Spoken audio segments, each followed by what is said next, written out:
यूहन्ना रसूल का पहला खत, उसका पहला बाब और उसकी तीसरी आयत पे हम गौर करें। यूहन्ना रसूल का पहला खत, उसका पहला बाब और उसकी तीसरी आयत।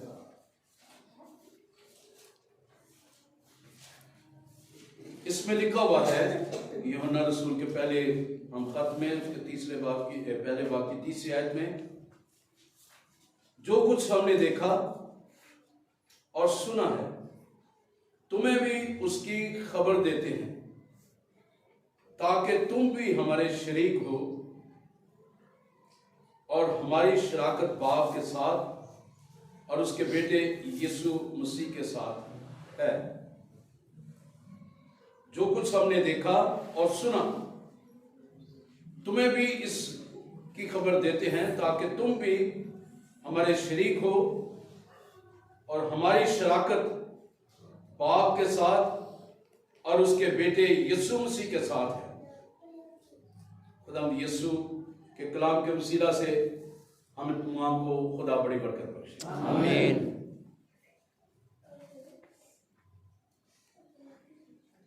आज मेरे अज़ीज़ों, जिस मौजू पे हम कलाम मुक़द्दस में से सीख रहे हैं वो ये है कि शराकत या रफाकत यीशु की मोहब्बत बांटती है। Fellowship share the love of Christ. Rafaqat और शराकत यीशु की मोहब्बत बांटती है।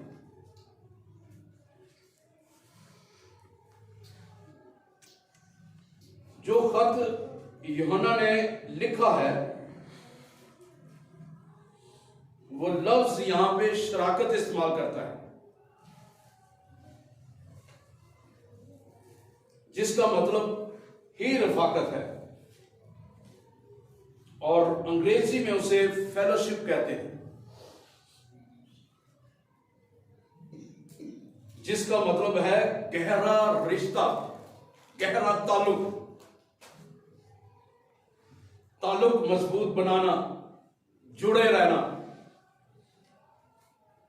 एक दूसरे में व्यस्त रहना।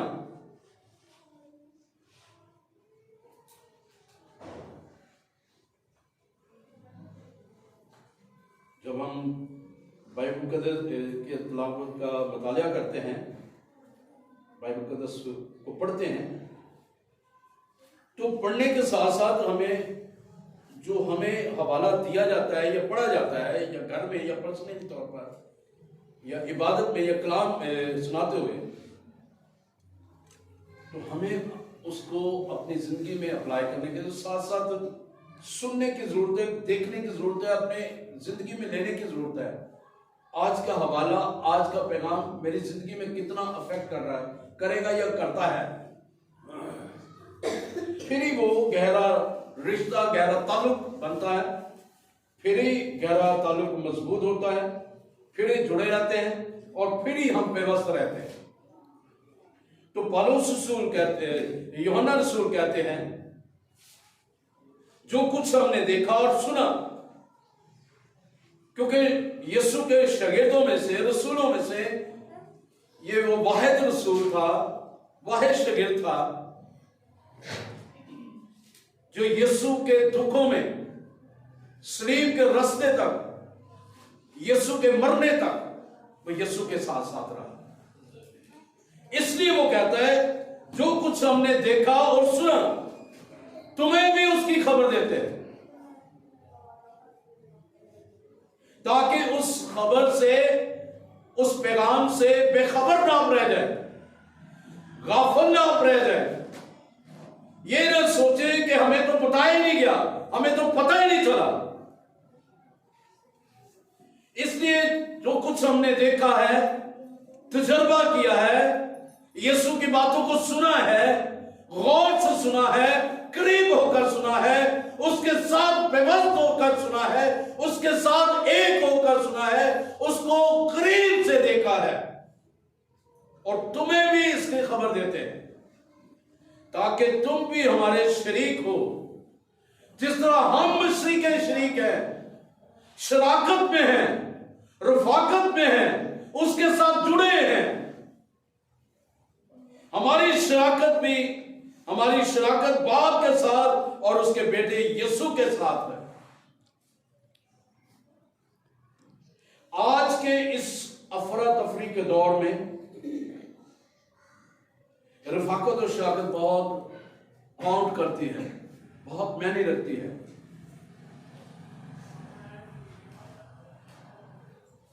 यीशु ने कहा, तुम मुझसे जुदा होकर कुछ नहीं कर सकते। रफाकत रखना इसलिए भी जरूरी है क्योंकि इब्लीस जो है वो प्रगंदा करने वाला, वो चढ़ आया है। किसको वो फाड़ खाए, वी डू नॉट नो, कि हम नहीं जानते कि किस पर वो हमला कर देगा।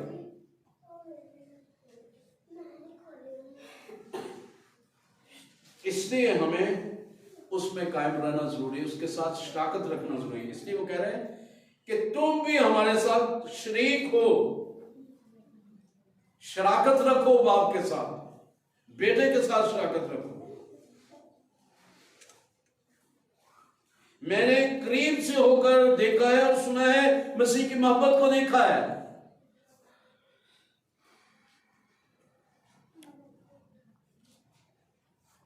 और रफाकत जो है बाइबल के मुताबिक, रफाकत जो है वफादारी, ताबेदारी और फरमाबरदारी सिखाती है और सहन करती है। रफाकत और शराकत में जितनी वफादारी है, ताबेदारी है, फरमाबरदारी है, और किसी चीज में नहीं है। अगर आप बाइबल मुकद्दस का मुतालिया करते रहेंगे तो आपको वाज़ेह तौर पर नजर आएगा कि अंबिया असगर और अंबिया अकबर वो कितने खुदा के साथ वफादार थे, ताबेदार थे, फरमाबरदार थे। कितनी उन्होंने खुदा के लिए मुसीबतों को, दुखों को सहा, परेशानियों को सहा, कितने गंभीर हालात में से वो गुजरे, लेकिन उन्होंने इनकार नहीं किया। उन्होंने कहा, हम तो खुदावंद अपने खुदा ही की परस्तिश करेंगे, हम उसी के पीछे चलेंगे, हम उसी के नाम को इज्जत और जलाल देंगे।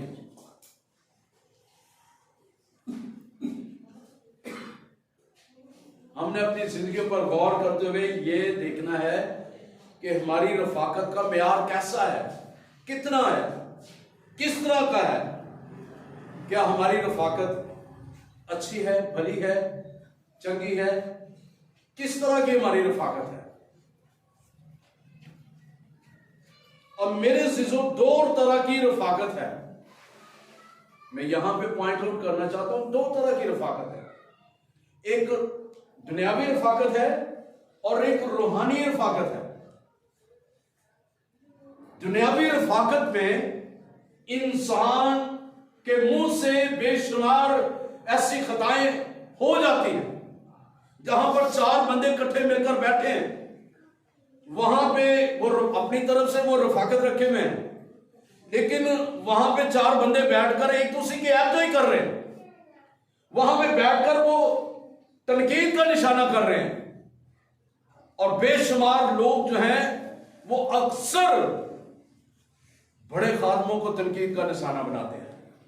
ओ पादरी नहीं ठीक, उसको बड़े पैसे, उसको गड्डी कितों आ गई। वो दुनियावी रफाकत जो है वो इंसान को हलाकत की तरफ लेकर आती है। कुछ घर दी गल्लां दसदियां, कुछ चर्च दी गल्लां दसदियां, कुछ गल्ले फलाने दी गल्लां दस। वो रफाकत जो है, वो दुनियावी रफाकत जो है, वो इंसान को हलाकत की तरफ लेके जाती है। वो ये मत समझे कि वो रफाकत बाइबली रफाकत है। वो रफाकत दुनियावी रफाकत है जो आपको खुदा से दूर लेके जा रही है, इंसानों से दूर लेके जा रही है।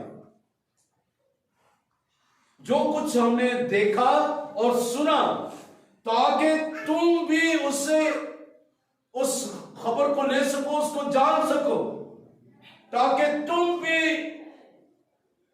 हमारे शरीक हो, ताकि शराकत में खुदा बाप और बेटे यीशु के साथ शराकत करो। दुनियावी शराकत हलाकत की तरफ लेके जाती है, तो वो शैतान की तरफ से है, वो इब्लीस की तरफ से है। बेशक बहुत सारी उस रफाकत में बेशक बेशुमार बहुत सारी बातें भी अच्छी निकलती होंगी, लेकिन ज्यादातर जो मैंने तजर्बा किया है वो दुनियावी और दूसरों पे तनकीद, दूसरों पे लानत, दूसरों पे बुरा भला कहना, यही ज्यादा रफाकत और शराकत निकलती है। कहते हैं कि बुरी सोबत अच्छी आदतों को बिगाड़ देती है। जितनी बुरी सोबत में आप बैठेंगे उतनी आपकी अच्छी आदतें बिगड़ती जाएंगी। जिन्होंने शैतान ने ना फड़ लिया ना जिन्होंने, उन्होंने पादरियां की मुखालफत करते रहना, उन्हें करती रहना, जिन्ना मर्जी उन्होंने कलाम सुना, जिन्नी मर्जी उन्होंने तालीम दे, जहां भी आप चले उन्होंने तनकीद करते रहना, उन्होंने कुछ ना कुछ कड़वा भी बोलते रहना, लेकिन नुकसान उनका अपना है, किसी और का नुकसान नहीं।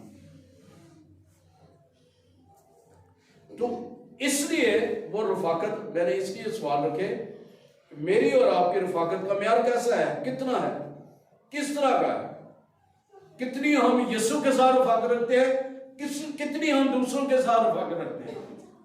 जो दूसरों के साथ रफाकत रखते हैं उस रफाकत में हमारा म्यार क्या है, हमारा रख रखाव क्या है। और बहुत सारे जो होते हैं रफाकत रखते हैं दुनियावी, एक दो अच्छी बातें करनी, फिर दूसरे के खिलाफ भड़काना शुरू कर दिया। वो जब भड़क गया दूसरे के खिलाफ, आप पीछे हट गए, फिर तमाशा देखना बात। तो ये रफाकत नहीं है, ये रफाकत शैतानी रफाकत है, दुनियावी रफाकत है, जिसे मैं अंडरस्टैंड करता हूं। बहुत सारी ऐसी रफाकत दुनियावी तौर पर आप देखें, जो सुलझे हुए लोग हैं ना, वो सुलझी हुई बातें हमेशा करते हैं। जिनके अंदर रूहानी तरक्की नहीं है ना, ज़हनी सोच की कहते हैं कि गिट्टे की मोच, जी छोटी सोच तो गिट्टे की मोच, तो छोटी सोच हमेशा रफाकत ओहो जी रखता है जी उल्टी होगी। रूहानी तरक्की के लिए अच्छी रफाकत रखना जरूरी है, ऐसी सोबत में बैठना जरूरी है जहां पे आपको कुछ अच्छी बातें मिले, कलाम की बातें मिले, खुदा की बातें मिले और खुदा के जलाल की बातें मिले। आपको उस रफाकत को आपने कायम दायम रखना है।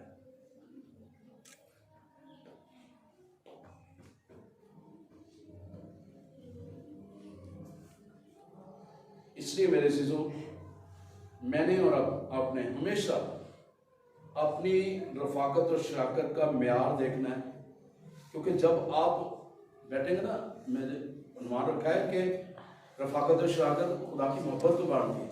जब हम दुनियावी तौर पर बैठे ना, रफाकत में बैठे, तो यीशु की मोहब्बत को बांटे, अपनी मोहब्बत को बांटे। अगर कोई कह रहा है कि यार फलाना बंदा इंज उनको यार छड़ दो ना गल्लां, आओ असीं मिल के ਉਹ ਗੱਲਾਂ ਕਰੀਏ ਜਿਹੜੀ ਸਾਡੀ ਰੂਹਾਨੀ ਤਰੱਕੀ ਹੋਵੇ, ਸਾਨੂੰ अच्छा मिले, कोई ना कोई मैं तेरे को सीखा, तू मेरे को सीख, फलाने को सीखे, फलाने को सीखे। वैसी रफाकत होनी चाहिए। हम अपने म्यार को गिरने ना दें, बल्कि अपने म्यार को ऊपर रखें। हम रूहानी तरक्की, हमारे मसीही रूहानी तरक्की क्यों नहीं करते? यही वजह कि हमारी रफाकत और शराकत सही लोगों के साथ नहीं है, और यही वजह है कि हमारे चर्च सिस्टम, क्योंकि हमारी रफाकत सही नहीं।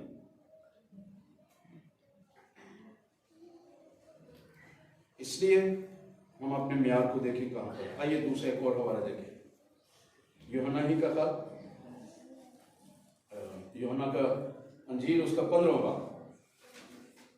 आइए देखते हैं इसमें यूहन्ना के अंजील में 15वां बाब।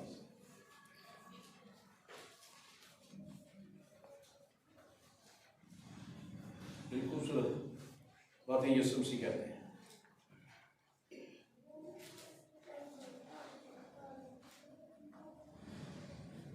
लिखा हुआ, अंगूर का हकीकी दरख्त मैं हूं और मेरा बाप बागबान है। जो डाली मुझ में है और फल नहीं लाती उसे वो काट डालता, और जो फल लाती है उसे छांटता है ताकि ज्यादा फल लाए। अब तुम उस कलाम के सबब से जो मैंने तुमसे किया पाक हो। तुम मुझ में कायम रहो और मैं तुम में। जिस तरह डाली अगर अंगूर के दरख्त में कायम न रहे तो अपने आप में फल नहीं ला सकती, उसी तरह तुम भी अगर मुझ में कायम न रहो तो फल नहीं ला सकते। ये बेहतरीन मिसाल है शराकत और रफाकत की, कि जब आप दरख्त के साथ जुड़े हैं, विवस्त है, यीशु के साथ जुड़े हैं, आपकी रफाकत यीशु के साथ है। जो डाली मुझ में कायम है फल नहीं लाती उसे वो काट डालता है।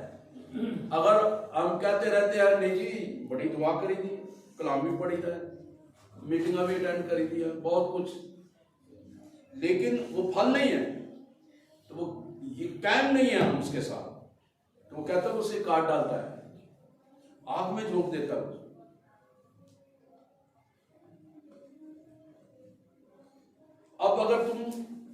अब तुम उस कलाम के वसीला के सबब से जो मैंने तुमसे किया पाक, वो कलाम जो हम सुनते हैं उसके वसीला से हम पाक होते हैं। जब हम उस कलाम को सुनेंगे, जब उस कलाम को हम लेंगे, तो हमारी जिंदगी में वो कलाम काम करेगा। अगर हम यही सोचते रहेंगे कि शायद आज का कलाम फिर मेरे लिए कोई ठोकर का बायस ना बन जाए, तो मैं समझता हूं कि अगर ठोकर का बायस बनेगा तो आपकी जिंदगी में तरक्की भी होगी। जिस जिंदगी में कलाम ठोकर का बायस नहीं बनेगा, वो कलाम, वो जिंदगी बरकत का बायस नहीं। इसलिए क्योंकि मैं क्यों कह रहा हूं ठोकर का बायस, क्योंकि जब तक आपको ठोकर नहीं कलाम से लगेगी, जब तक आपको वो कलाम चुभेगा नहीं, अंदर नहीं लगेगा, उस जगह पर जहां पर इब्लीस ने आपको वो जो प्रगंदा किया है, आपको जख्मी किया हुआ है, जब तक वो कलाम आपकी जिंदगी में नहीं लगेगा, तब तक वो आपकी जिंदगी में वो काम नहीं होगा। तब तक आपकी रफाकत जो है खुदा के बेटे यीशु के साथ मजबूत नहीं होगी, तब तक आपकी रफाकत रुल्कुदुस के साथ मजबूत नहीं होगी। क्योंकि बेशुमार ऐसे लोग हैं जो बहुत सी बातें कहते जाते हैं, करते जाते हैं, लेकिन होता कुछ नहीं।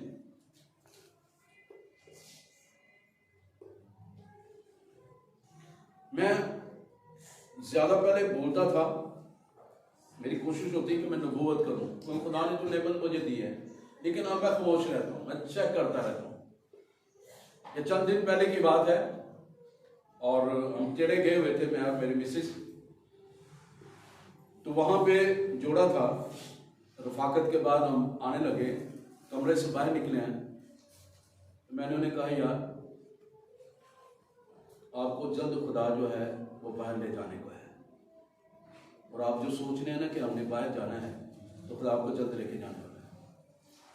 तो उसकी बीवी ने कहा आपको कैसे पता, आपको किसने बताया? मैंने कहा मेरे रूह ने अंदर से मुझे कहा इनको मैं बताऊं।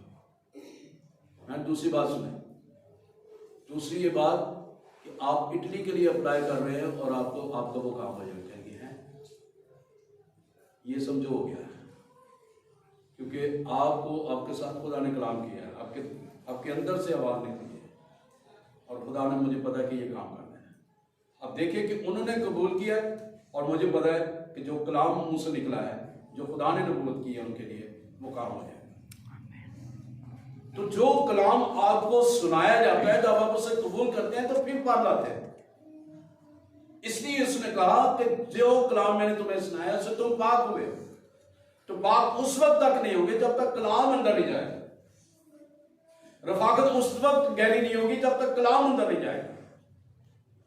कलाम को इसलिए लिखा हुआ है कि शरीयत की एक किताब तेरे मुंह से ना हटे, बल्कि दिन और रात तेरा इस पर ध्यान हो। ध्यान करने से मुराद है कि तू हर रोज उसे निगले, उसको चुबाए, ताकि वो कलाम तेरे अंदर रच बच जाए। तो खुदा की रफाकत और शराकत के लिए हम बुलाए गए, ताकि मेरी और आपकी जिंदगी में रफाकत ज्यादा से ज्यादा।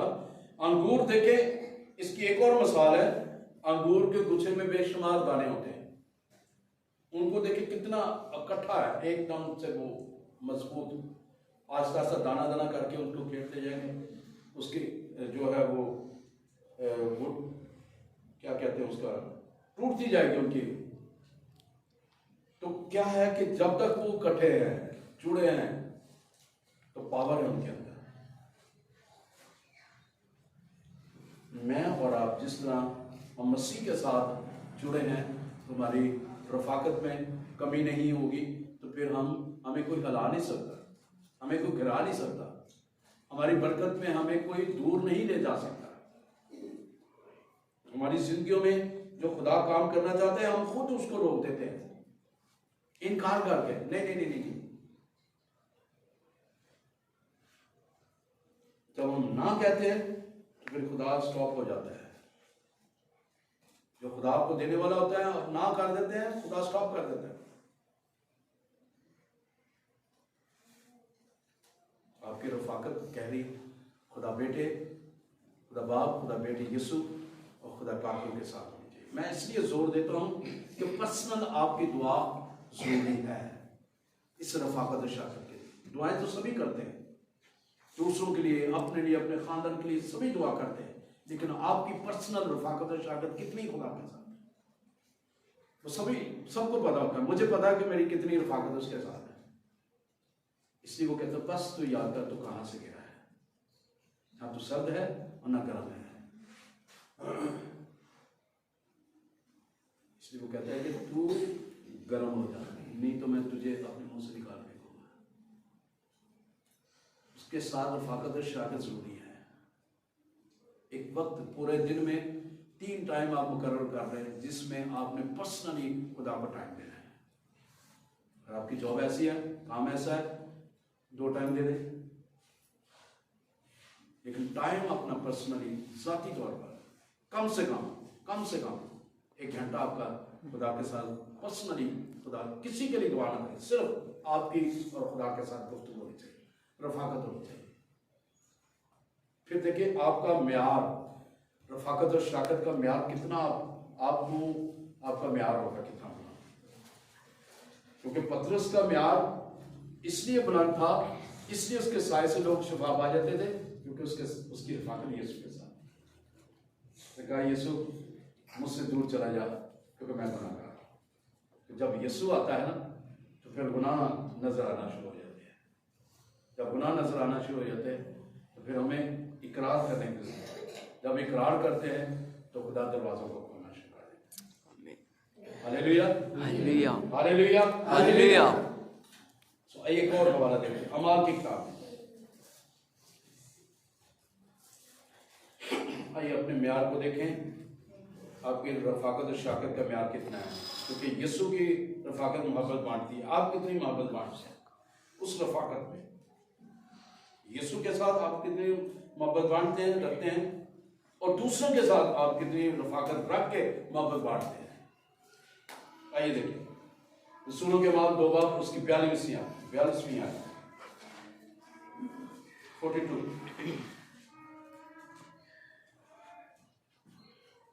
लिखा हुआ है, और ये रसूलों से तारीफ पाने और रफाकत रखने में और रोटी तोड़ने और दुआ करने में मशहूर रहे।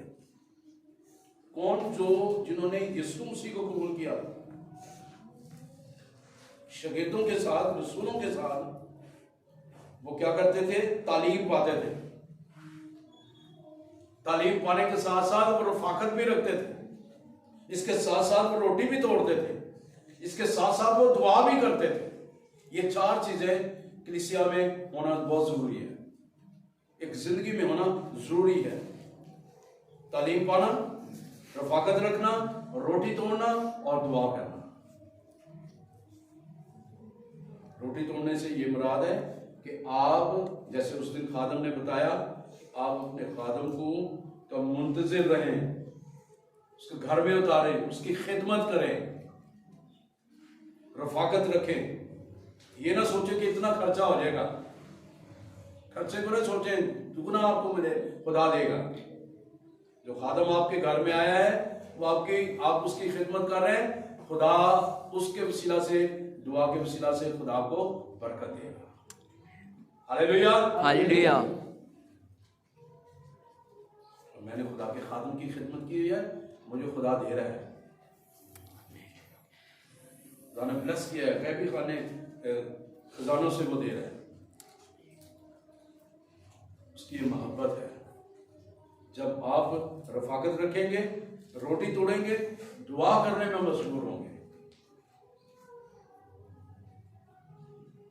खिदमत करके खर्चे का अंदाजा नहीं लाना, इतना खर्चा हो गया तो फिर वो खर्चा पूरा भी नहीं होना, इतना लग गया, ऐ भी नहीं कहना इतना लग गया। आपकी रफाकत समझे कि आप नए मसीह हुए हैं, आपको तालीम पाने की जरूरत है, रफाकत रखने की जरूरत है, रोटी तोड़ने की जरूरत है और दुआ में मशहूर रहने की जरूरत है। आपकी रफाकत खुदा के साथ ज्यादा चाहिए, मोहब्बत को बांटे, उस रफाकत में मोहब्बत को बांटे। देखो भाई कि बुलाया गया बहुत सारे लोगों को शादी की ज़ियाफत में, बहाना लगाया जी जैसे अपने बैल लेके जाना है, उन्होंने नवे करना है, शादी पे जाना है, फलानी जगह जाना है। तो बादशाह ने कहा जाओ, तुम्हें मोड़ों पर जहाँ कहीं भी मिले उनको ले आओ, क्योंकि ज़ियाफत दे आ रहा है। सभी आए अच्छे अच्छे कपड़े पहन के, एक शख्स जो बड़े पुराने कपड़े पहन कर आया, जिसकी तैयारी नहीं थी, उसने कहा तुझे पता नहीं था कि मैंने तुझे बुलाया, तो इस हालत में क्यों आया है, इसको फेंक दो बाहर, वहां में फेंको जहां पे रोना दांतों का पिसना है। आइए मेरी और रफाकत, मेरी और आपकी रफाकत खुदा के साथ ऐसी होनी चाहिए कि हम दिल के भी साफ हों, अंदर से भी साफ हों, बाहर से भी साफ हों, हम हर तरह से साफ हों, ताकि खुदा की मोहब्बत में हम आगे तरक्की करते चले जाएं। मत्ती रसूल उसके 19वें 20वें 18वें बाब में 19वें 20वें आयत में लिखा हुआ है, यीशु से कहते हैं दो शख्स जमीन पर इकट्ठे होते हैं। आइए देख लेते हैं इसको, 18वें बाब की उसकी 19वें 20वें। फिर मैं तुमसे कहता हूं, अगर तुम में से दो शख्स जमीन पर किसी बात के लिए जिसे वो चाहते हो इत्तेफाक करें। अब रफाकत की बात हो रही है, जमीन पर दो शख्स किसी बात के लिए जिसे वो चाहते हो इत्तेफाक करें, तो वो मेरे बाप की तरफ से जो आसमान पर है उनके लिए हो जाएगी। जो जिस बात की के लिए इत्तेफाक कर रहे हैं, अच्छी बातों के लिए वो इत्तेफाक कर रहे हैं, अच्छी बातों के लिए वो इत्तेफाक कर रहे हैं, तो वो मेरे बाप की तरफ से जो आसमान पर है उनके लिए हो जाएगी। क्योंकि जहां 2 या 3 मेरे नाम पर इकट्ठे होंगे हैं, वहां मैं उनके बीच में हूं। ये नहीं कहा कि हूंगा, उनके बीच में हूं। तो जहां पर आप इकट्ठे हो रहे हैं, रफाकत रखने हैं, तो वहां पर यीशु मसीह है।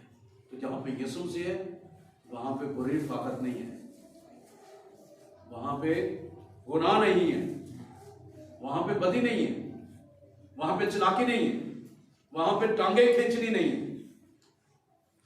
वहां पे गुस्सा नहीं है, वहां पे तफरके नहीं है, वहां पे खुदा अपने जलाल को जाहिर करता है। उस रफाकत में बरकत है। इसलिए वो कह रहे हैं कि दो शख्स जमीन पर किसी बात के लिए जिसे वो चाहते हैं इत्तेफाक करके आप जब दुआ करना शुरू करेंगे, खुदा काम करना शुरू कर देगा, आसमान पर से हो जाएगा, क्योंकि आसमान से खुदा निगाह करता है। इसलिए तवारीख की किताब में लिखा हुआ है, खुदा कहता है अब से जो दुआ इस जगह पर की जाएगी जहां पर 2 या 3 मेरे नाम पर बैठे, इस जगह पर की जाएगी। मेरे कान तुम्हारी दुआओं पर लगे रहेंगे, मेरी आंखें मुसलसल तुम्हें देखती रहेंगी। तुम ये मत सोचे कि किसी को पता नहीं चलेगा, ऊपर वाला देखता है कि आपकी रफाकत कैसी है। मैं आपको फिर कह रहा हूं, अपने आप को आपको जो ये पैगाम सुनेंगे यूट्यूब के जरिए, अपनी रफाकत अच्छी रखें, आपकी बुरी सोबत जो है आपकी अच्छी आदतों को बिगाड़ देगी। इसलिए ताकि खुदा आपकी जिंदगी में वो गहरे काम करे जो खुदा आपकी जिंदगी में करना चाहता है। पहला कुरिन्थियों पहला बाब उसकी 9वीं आयत में लिखा हुआ है, खुदा सच्चा है जिसने तुम्हें अपने बेटे हमारे खुदावंद यीशु मसीह की शहादत के लिए बुलाया है। खुदा सच्चा है, सच्चाई का मब्बा है। खुदा तेरे कलाम का खुलासा सच्चाई है। बस जिस दिन तुम सच्चाई से वाकिफ होगे सच्चाई तुम्हें आजाद करेगी। खुदा सच्चा है जिसने तुम्हें, मुझे और आपको अपने बेटे हमारे खुदावंद यीशु मसीह की शहादत के लिए बुलाया है कि हम उसके साथ पर्सनली वक्त गुजारें, जाती तौर पर वक्त गुजारें, रफाकत रखें और जो कुछ हम वहां से लेकर आए दूसरों के साथ बांटें। जब हम बांटेंगे तो फिर काम होना शुरू होगा।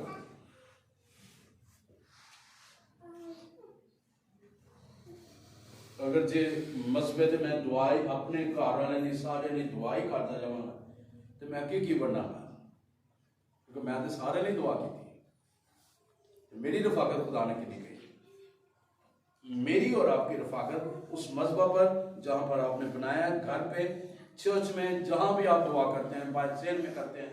जैसे मैं बाहर कभी कभी सेल में चलकर दुआ करता हूँ, कहीं बाहर भी जाकर मैं दुआ करता हूँ, कहीं छत में जाकर दुआ करता हूँ, तो खुदा की रफाकत हमारे साथ, मेरी और खुदा के साथ गुफ्तगू होती रहती है। आपको भी बांटना चाहता हूँ कि आप रफाकत रखें खुदा के साथ। उसने हमें अपने बेटे यीशु की शराकत के लिए बुलाया ताकि हमारी शराकत उसके साथ गहरी हो।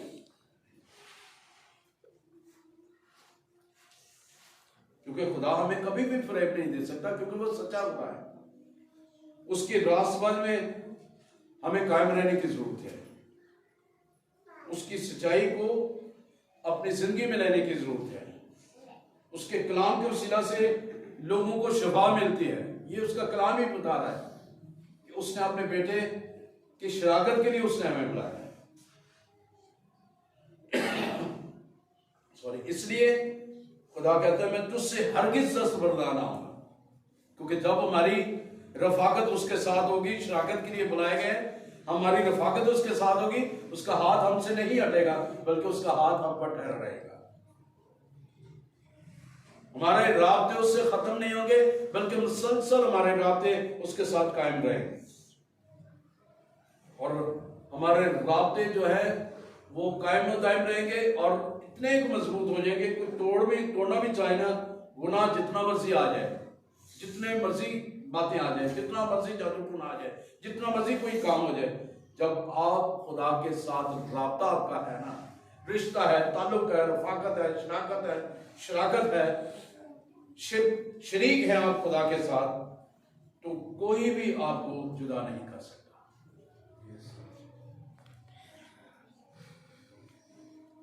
आदम और हवा के गुनाह के वजह से खुदा नाराज हुआ था। लेकिन जब हम भी गुनाह करते हैं, गुनाह तरह तरह के, गुस्सा रखकर, नाराजगी रखकर, माफी ना मांगकर, माफ ना करके, दूसरों को धोखा देकर, फरेब देकर, चुगली करके, लड़ाई करवा के, तरह तरह की गल्लां करके असीं फिर भी गुनाह दुआ च ठहर जाने। लिखा है कि खुदा कहता है कि मैं ऐसी दुआओं से अपने कान को फेर लेता हूँ। ऐसी दुआएं खुदा नहीं सुनता। हम साल की किताब में लिखा हुआ है, समझे हो, गुनाहगार की दुआ पे वो कान नहीं रखता। जब भी दुआ करे तो खुदा से कहे, खुदा मुझसे जो गलती हुई है, गुनाह हुआ है, अगर मैं किसी से नाराज हूँ, मुझसे कोई नाराज है, मैं उसे माफ करता हूँ। और अगर कोई, मैं किसी से नाराज हूं, मैं उसे माफ करता हूं। जो मुझसे नाराज है मैं उसको भी माफ करता हूं, माफी मांगता हूं।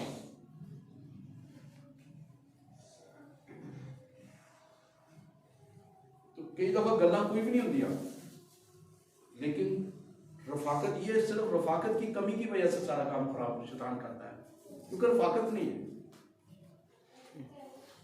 क्योंकि हम उनके बैठते नहीं है। हमारे चर्च की प्रॉब्लम यही है कि हम रफाकत नहीं रखते और हम जेल में जो ना फतूर लिए फिरते हैं। इसलिए क्योंकि रफाकत नहीं, मैं इसलिए कहता हूँ मेरे मेरे मेरे बारे में अगर आपको कोई गिला है, आए सामने आए, पता चले कि हाँ जी ये फाजिल साहब के साथ उन्होंने ये बात कही, मुझे गुस्सा है, पर सब ये बात थी, तो रफाकत रखें। रफाकत रखने से वो गुस्सा नाराजगी भी जाएगी, रफाकत भी बढ़ेगी, खुदा खुश होगा, मोहब्बत बांटी जाएगी, आगे तरक्की होगी, रूहानी तरक्की होगी, जो काम रुके हुए बहाल होना शुरू हो जाएगा, खुदा कसरत से काम करना शुरू कर देगा।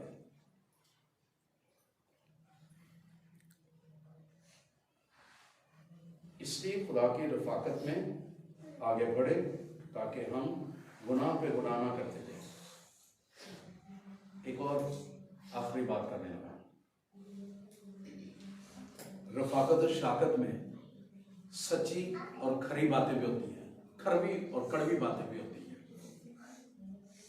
जो इंसान को नागवार भी लगती है। अगर मैं यहाँ पे खड़ा होकर ना, अगर मैं सुनाता हूँ ना, मिसाल के तौर पर कलाम सुना रहा हूँ, तो कलाम की उस सदाकतों को मैं हमेशा कहता हूँ, खुदा मुझे तौफीक दे कि मैं तेरे कलाम में अमेज़श ना करूँ, मिक्स करके ना सुना, जो तेरा कलाम है उसी के मुताबिक मैं तेरे कलाम को सुना सकता।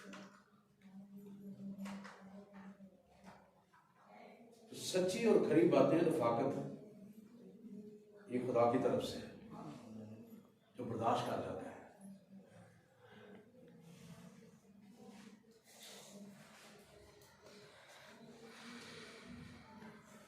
इसलिए मेरे अज़ीज़ों, आइए अपनी रफाकत को बहाल करने के लिए, उसके जलाल को देखने के लिए, बड़ी देर हुई मैं खुदा जलाल नहीं देखे, उनका दी मुझसे भी नहीं हुआ, मेरे को हम दुआ करने हो या करनी हो तो मैंने तसल्ली नहीं मिलती, मैंने सुकून नहीं मिलता।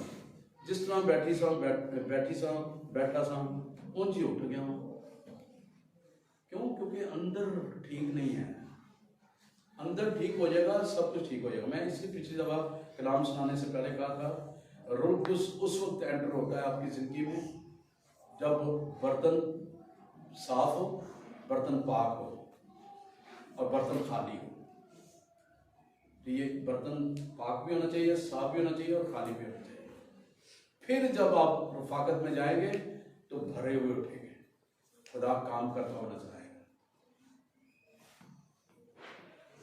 आइए अपने सरों को झुकाएं, गौर करें। ये मैसेज मेरे लिए, आपके लिए, हम तमाम के लिए है। जो यूट्यूब पे देखेंगे ये उनके लिए भी पैगाम है, क्योंकि बेशुमार लोग आज भी गुस्सा, नाराजगी, सालों साल से लोगों से नाराज है, खानदानों से नाराज है, माँ बाप से नाराज है, बहन भाइयों से नाराज है, अजीजों कारब से नाराज है, खादमों से नाराज है, गुस्से के साथ चर्च नहीं जाते। तो आप अपना बिगाड़ रहे हैं मेरे भाई, मेरी बहन।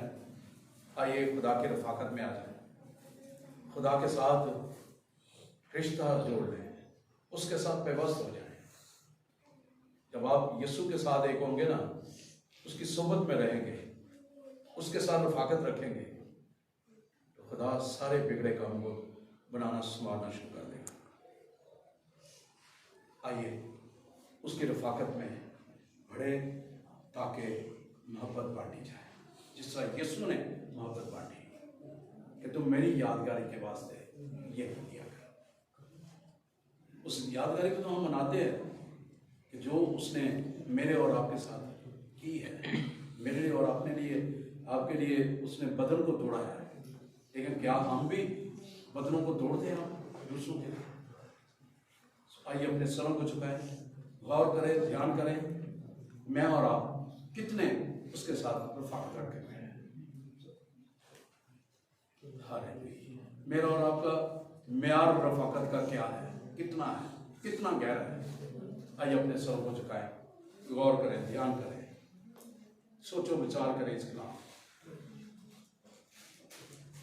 आज का पैगाम पता नहीं कब इस तरह का, किस वक्त, किस मुंह से, किस खादम के मुंह से आप सुनेंगे, ये आप नहीं जानते हैं। शायद दोबारा ये मैसेज सुनने की नौबत ही ना आए। आइए अपने आप को तैयार करें, खुदा से मदद मांगे, माफ़ी मांगे, इकरार करें कि खुदावंद बेशक मैं न सर्द हूँ न गर्म हूँ, मैं नीम गर्म हूँ, बल्कि बिल्कुल टोटली तौर पर मैं ठंडी हूँ। तो मुझे फजल दे कि मैं तेरे साथ व्यवस्थ रहकर एक होकर, जिस तरह अंगूर की डालियाँ उसके साथ अंगूर के दरख्त के साथ व्यवस्थ, फजल दे कि मैं तेरे साथ जुड़ा रहूँ, क्योंकि मैं बहुत सब